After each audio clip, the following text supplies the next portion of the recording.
На фона на зачестилите случаи на детска агресия в училище и извън него, все повече родители се питат, помагат ли бойните изкуства за добрата самозащита и възпитание на самодисциплина.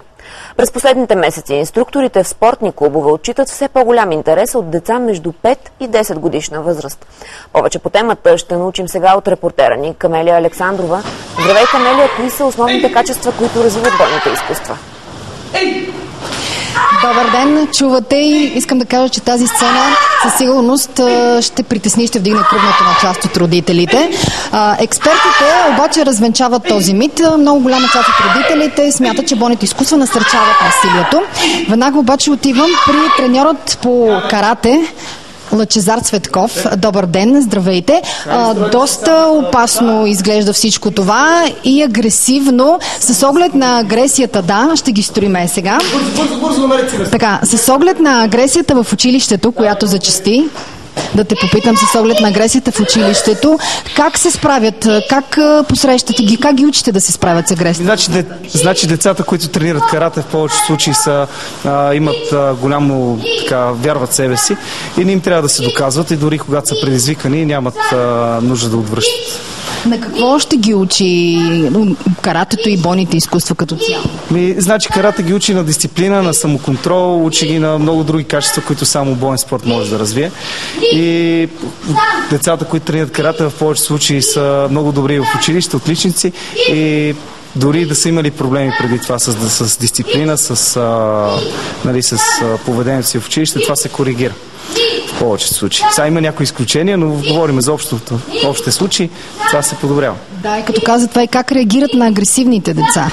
Значи на агресивните деца в повечето случаи не смеят да се занимават с тях, защото цялото училище знае, че тренират и не гледат да избягват с тях, да се конфронтират и те са задружни в училище и нямат проблем. Така. Примерно, когато едно дете е срамежливо, как въздейства бойния спорт? Значи ние, когато дойде някое ново дете, започваме тренировките за начинаещи с повече игри, с повече забавни моменти и децата бързо се отпускат, намират приятели и има деца тук, които тренират всеки ден, не излизат от залата, тренират понеделник до сряда и от понеделник до неделя тренират всеки ден. Ясно. Тези деца, виждам, че ти се занимаваш основно с деца. Искам едно от децата, например, да ни каже на какво го учи каратето. Добре. Ето това, примерно, детенце. Това детенце? Да. Добре. Здравей, на какво те учи каратето? На дисциплина, физическа подготовка и... Спокойно поеми си дъх. И на... много неща.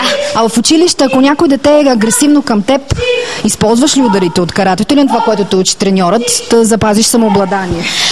Запазвам самообладание, само ако се наложи и ме нападнат наистина. В смисъл... Да.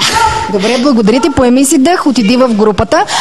Това е, както виждате, родителите, разбира се, не очакват детето им да стане велик боец, а един по-дисциплиниран и уверен в себе си и в живота човек. Това от мен, колеги. Благодаря ти, Камелия Александрова, за бойните изкуства и качествата, които възпитават те у децата.